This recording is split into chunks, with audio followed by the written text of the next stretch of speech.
Voilà. Bonjour, bonjour. J'espère que vous allez bien. C'est votre frère le Zoulou de Bogota. Voilà. Chers frères et sœurs, je vous ai dit que 2025 c'est loin, mais c'est pas loin. On voit les gens de l'opposition en train de sauter, danser, danser, danser. Hey, l'opposition ivoirienne qu'on a là, ce n'est pas une autre opposition, hein. Vous avez déjà gouverné ce pays là. Voilà. Mais je vais vous dire quelque chose. Quand vous avez dirigé ce pays là, vous êtes resté en train de vous amuser. Vous vous êtes amusé avec votre pouvoir. On a pris. Mais ce que je vais vous dire là, c'est vous qui vous êtes amusé avec votre pouvoir. Nous on ne joue pas avec notre pouvoir. Oui. Tobi Deso, ma soeur, salut à toi depuis ta position. Amara Bamba, salut à toi. Hassan Stéphane, salut à toi. Vous vous êtes amusé avec votre pouvoir. Nous on ne joue pas avec pour nous. Oui. Mettez-vous ça dans la tête. Chers frères et sœurs, je vais vous dire quelque chose. Quand vous voyez un pouvoir,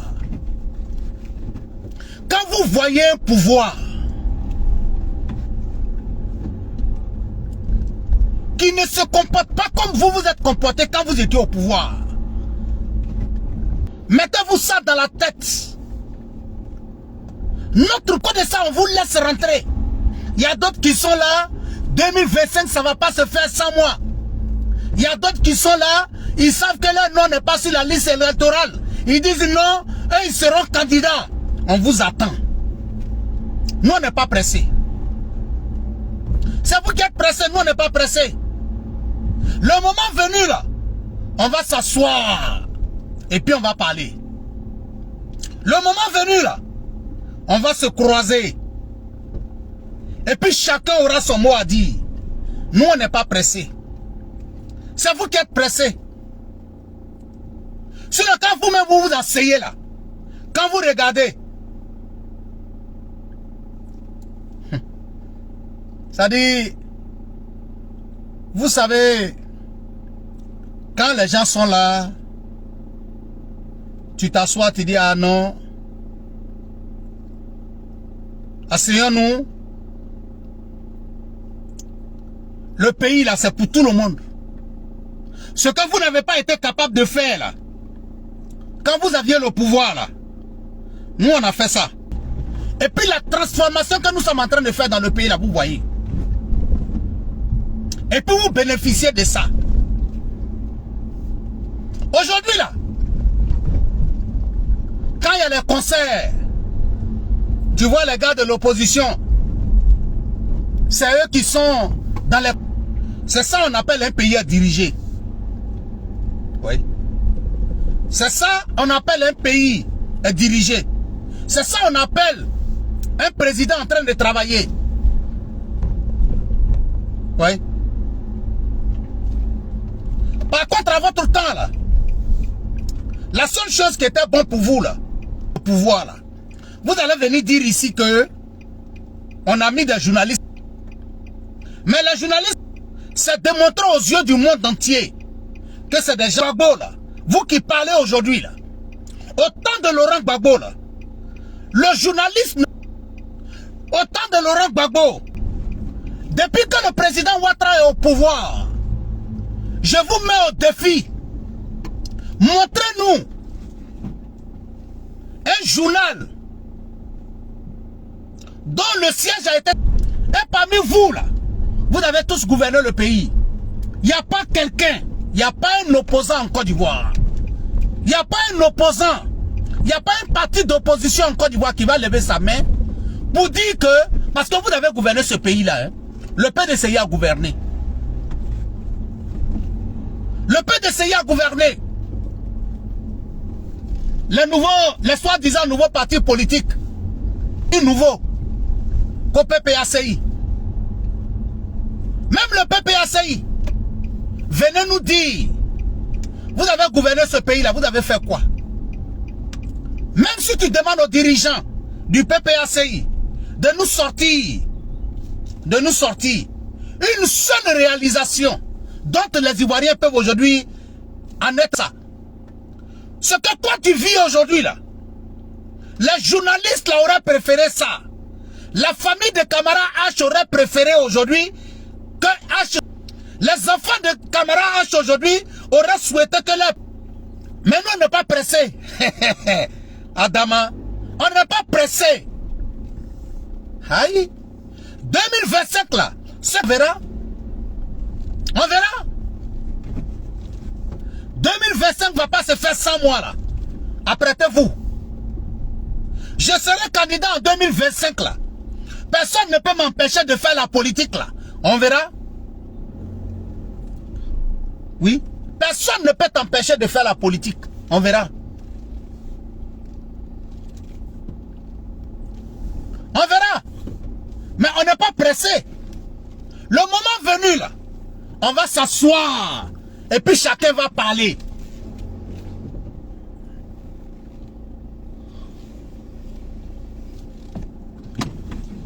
Le moment venu, on va s'asseoir et puis chacun va parler. Oui. Il y a d'autres même. Tellement question, moi te dis. La suite. Mais président Laurent Gbagbo, ce que tu ne sais pas, la Côte d'Ivoire. Mais nous, on n'est pas pressés. C'est vous qui êtes pressés. Depuis l'Italie, salut à toi, j'espère que tu vas bien. Connais Moussa, salut à toi. Vous voyez, chers frères et sœurs, l'opposition ivoirienne croyait qu'on dormait. Chers frères et sœurs, regardez dans ces 2 jours-là. Ah non. Laissez-nous toujours demander au cadre du RHDP. Mais ils n'ont pas voulu faire. Parce qu'ils se sont dit non, calmez-vous, vous êtes pressés. Nous, on est à l'opposition ici. Nous, on n'est pas pressés. Aujourd'hui, là, ce que Bakongo est en train de faire, c'est ça nous on attendait. Oui. Ceux qui sont en train de nous lancer les défis pour 2025, là, nous, on n'est pas pressés. Oui. Ceux qui nous lancent les défis pour 2025, là, on n'est pas pressés. Moi, j'ai toujours dit, ça dit que nous, on est assis tranquillement. Les Soroïs sont là, matin, midi et soir. Ils ont commencé à dire la dernière fois, Soro va rentrer au pays, Soro va rentrer, Soro va rentrer, Soro va rentrer. J'ai dit, vous avez fait vos communications, non? Vous avez dit à vos parents, non? Que Soro est en train de venir, non? Il n'a qu'à venir. Il n'a qu'à venir. On n'est pas pressé. Mais vous allez comprendre. C'est nous on joue pour dire non, peut-être que vous n'êtes pas informés. Sinon, vous êtes mieux informés que les gens. Mieux informés que les gens. Parti politique avec lequel on s'amuse là. On n'a pas besoin de vous dire. Vous savez que les partis politiques avec lesquels on joue là, vous savez bel et bien que ce n'est pas le RHDP. Mais c'est parce qu'on vous regarde dans votre film. Mais nous, on n'est pas pressés. Voilà. Parce qu'actuellement où nous sommes là, c'est comme si tu viens nous... Nous, on ne joue pas avec le pouvoir que Dieu nous a donné. C'est vous qui jouez avec ça. Vous avez joué pour vous, non? Ah, vous croyez que nous, on va jouer pour nous? Non, on ne joue pas pour nous. Ouais. Celui qui s'amuse, nous là, celui qui s'amuse avec nous, notre pouvoir là, on ne joue pas avec ça. Retenez ça. Nous, notre pouvoir, on ne joue pas avec ça. Oui. Ceux qui ont décidé de jouer avec leur pouvoir, ils n'ont qu'à jouer avec leur pouvoir. Vous allez rester dans les autres pays en train de parler. Quand ils vont finir de boire le lait des vaches, là, ils vont revenir. Je vois des gens qui sont là. Moi, j'ai dit, nous, on n'est pas dans fait d'amusement. C'est ce que le ministre Bakongo dit, là. C'est ça qui est la vérité. Il y a d'autres qui sont là. Est-ce que vous vous asseyez? Est-ce que vous vous posez la question? Est-ce que vous vous posez la question de savoir est-ce que demain, vrai? C'est pas vous qui allez venir nous dire ça aujourd'hui. Oui, oui. C'est pas vous qui allez venir nous dire. Est-ce que nous on se pose la question de savoir est-ce que demain... À quoi vous savez qu'il y a un demain qui existe là? Asseyez-vous. Asseyez-vous. Quand le demain là va arriver là, vous allez faire ce que vous voulez. Je le dis haut et fort et je répète. J'ai dit, même si le président Ouattara prend l'opposition ivoirienne, écoutez bien ce que je vais vous dire. Même si le président Ouattara prend Laurent Gbagbo et puis le... J'ai dit, Le président Ouattara, il n'a qu'à prendre Laurent Gbagbo pour le mettre dans le miel. Laurent Gbagbo va dire que le miel là... Fatou Ekman, salut à toi ma soeur. Théoulé connaît, salut à toi. Ça là, il n'y a pas de débat dedans. Le président Ouattara n'a qu'à tout donner à l'opposition ivoirienne. On dirait que vous n'avez pas encore compris.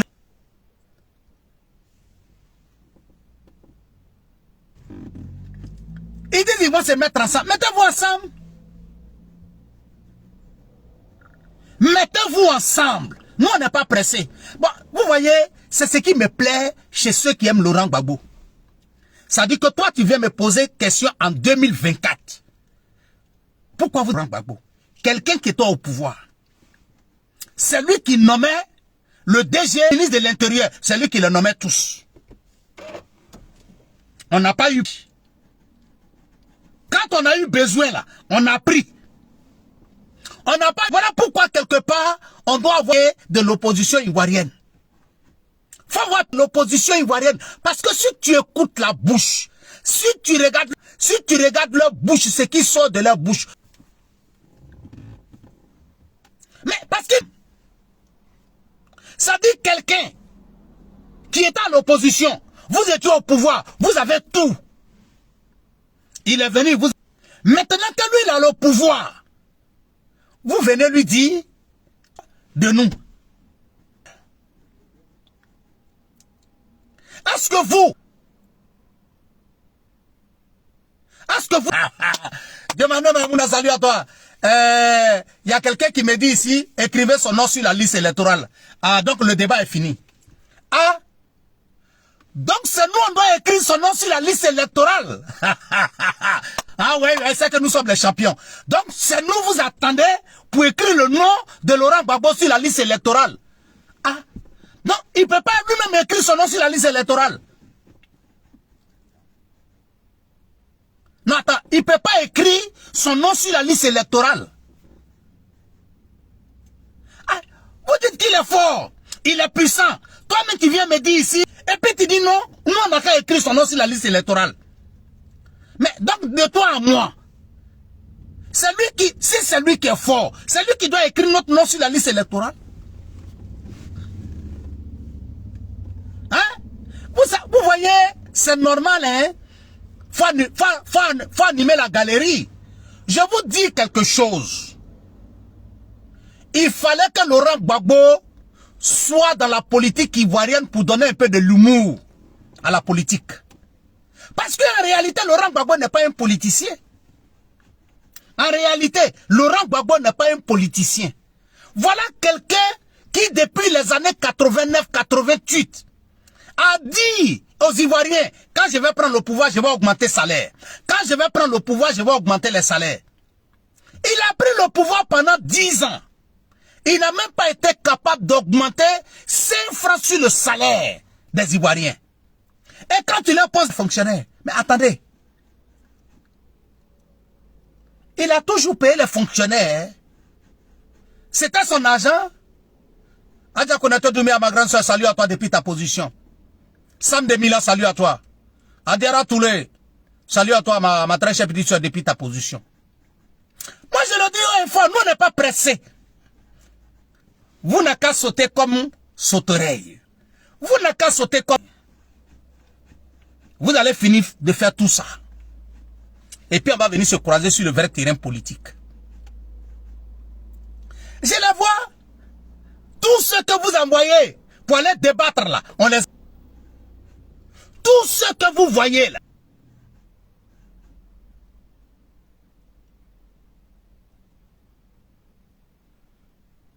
Ah oui, mon frère, faut pas te presser. On n'est pas pressé. J'ai dit on va les répondre. On n'est pas pressé. On n'est pas pressé. J'ai dit 2025 là, quand 2000, vous savez, on est en 2024 actuellement, hein. 2025 là, quand ça va arriver vrai là. Les Laurent Gbagbo là vont se taire dans le pays là. C'est moi je vous dis ça. 2025 quand ça va arriver vrai là. Les Laurent Gbagbo là vont se taire. Les Laurent Gbagbo là, en 2025 ils vont se taire.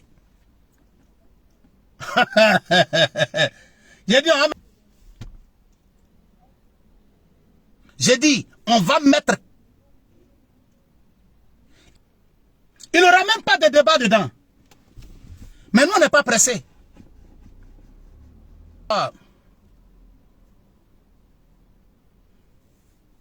Niki, ma très chère petite soeur, Niki, la révélation. Ouais, mais ça, c'est les... Ce que l'opposition veut attendre. Regardez bien. Le RHDP est à l'opposition, le RDR est à l'opposition. Ils n'ont jamais d'élèves pour faire en sorte que l'année scolaire devienne... Vous voyez aujourd'hui, là, tous les gens qui ont été dirigeants de la... Avant Laurent Gbagbo, avant le pouvoir de Laurent Gbagbo, eux tous, ils considèrent Laurent Gbagbo comme leur père politique. Allez-y comprendre quelque chose. Comment se fait-il aujourd'hui que les anciens présidents de FESI, là, considèrent Laurent Gbagbo comme leur père politique?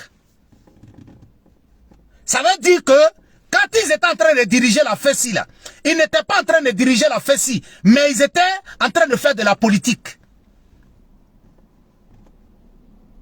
Pourquoi tous les anciens secrétaires de la FESI là, disent que Laurent Gbagbo est leur père politique?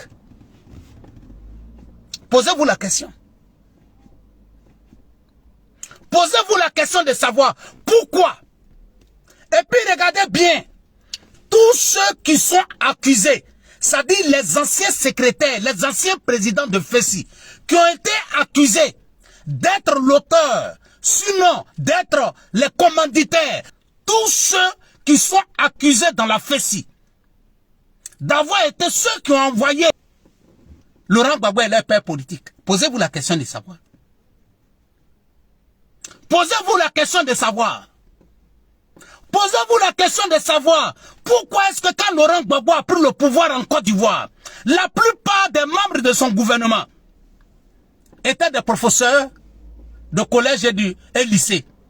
Pourquoi ils étaient des professeurs d'université? Posez-vous la question. Posez-vous la question de savoir pourquoi quand Laurent Gbagbo prend le pouvoir. Mais écoutez-moi, ce que vous devez comprendre, quand Laurent Gbagbo prend le pouvoir, hein? Kadi Kanet demandait, ma fille, salut à toi depuis ta position, j'espère que tu vas bien. Quand Laurent Gbagbo prend le pouvoir, la plupart des conseillers de Laurent Gbagbo, sont des professeurs de collège, des professeurs de lycée. Posez-vous la question, pourquoi?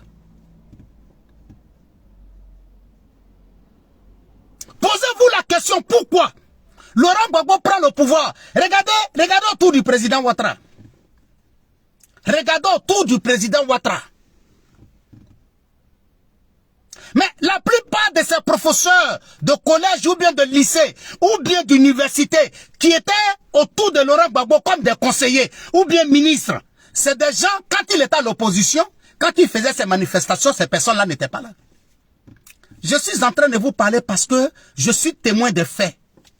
Chers frères et sœurs, je suis témoin. J'ai fait le lycée moderne de Djiglo dans les années 90, chers frères et sœurs. Ceux qui ont fait le lycée moderne de Djiglo dans les années 90 peuvent venir témoigner devant vous ici. C'est moi qui vous le dis. À cette époque, au lycée moderne de Djiglo, on avait plus de 20 professeurs. Je le dis haut et fort. On avait plus de 20 professeurs, plus de 10 professeurs qui étaient du FPI. Qui le soir faisaient les réunions pour organiser comme l'école. Mais quand Laurent Gbagbo prend le pouvoir, certains de ces professeurs-là sont ses conseillers à la présidence. J'ai mon ancien professeur d'histoire, Joe Bertin. Mais par contre, c'est à Cadet Bertin que Laurent Gbagbo avait confié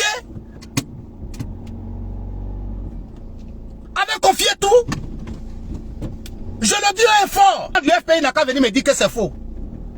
Si Cadet Bertin de mathématiques, Niala Daniel, ceux qui ont fait le lycée moderne de Djiglo dans les années 90, pourront témoigner ici. Professeur de mathématiques. Il était le conseiller de Laurent Gbagbo à la présidence. Les chanceliers Daniel étaient des professeurs. Ils étaient des conseillers. Les Dogo, professeurs d'espagnol, étaient des conseillers de Laurent Gbagbo à la présidence. Plein de personnes sont devenues des conseillers de Laurent Gbagbo à la présidence. Mais vous allez venir nous dire quoi aujourd'hui? Vous allez venir nous dire quoi? Vous allez venir nous dire quoi? Et puis on n'est pas au courant. C'est aujourd'hui là. Aujourd'hui au temps du FPI. Aujourd'hui au temps du RHDP là. Vous voyez, chers frères et sœurs, il y a une image qui s'est passée à Djamé il y a avant-hier. On a vu l'une de nos sœurs qui défend le président Ouattara sur les réseaux sociaux. Mais qui est venu s'asseoir pour dire que le RHDP n'est pas venu au pouvoir pour dire qu'ils vont venir diriger le travail.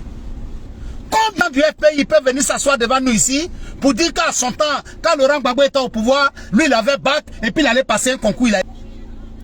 Quand on dit même passer concours, c'est qu'on les a trop donnés. Il ne partait même pas passer concours. Il ne partait même pas passer concours. Au temps de Laurent Gbagbo. Les Charles Blé Goudé préparaient déjà des listes. Ces ministres préparaient déjà des listes. Celui qui n'a pas papa, qui n'a pas maman, qui est avec eux là. Lui, son nom ne compte même pas. Quand il y a 400 places pour un concours là, c'est déjà fini. Les 400 noms là sont déjà choses. Les gens vont se présenter. Depuis combien d'années ils passent concours? Ils ne gagnent pas. Ils ne gagnent pas. Parce que ce n'est pas ça l'objectif du président Ouattara. C'est ça. Il sautait devant les gens. Hein? Vous allez venir vous asseoir pour sauter devant les gens. Nous-mêmes, ça nous arrive. Hein? Aujourd'hui même, là, il y a concours. Hein? Quand tu t'approches même d'un cadre du RHDP pour dire, ah, j'ai mon neveu qui doit passer un concours, mais j'ai mon petit frère. Il te dit carrément, hé, Zoulou. Mais les films dans lesquels ils sont là, on n'est pas pressé derrière eux. Mais le moment venu là, on va s'asseoir et puis chacun va s'expliquer. Ah oui, oui. Le moment venu, on va s'asseoir et puis chacun va s'expliquer. Voilà l'autre matin, midi et soir, dans peu de temps, je rentre dans mon pays. Je rentre dans mon pays. Mon frère, viens. Nous, on t'attend. Viens. Nous, on t'attend. Voilà. Chers frères et sœurs, c'était votre frère le Zoulou de Bogota depuis sa position. Je vous remercie. Bonne journée à vous. Que Dieu veille sur vous et que Dieu vous protège. Merci, merci. Partagez au maximum le direct, s'il vous plaît.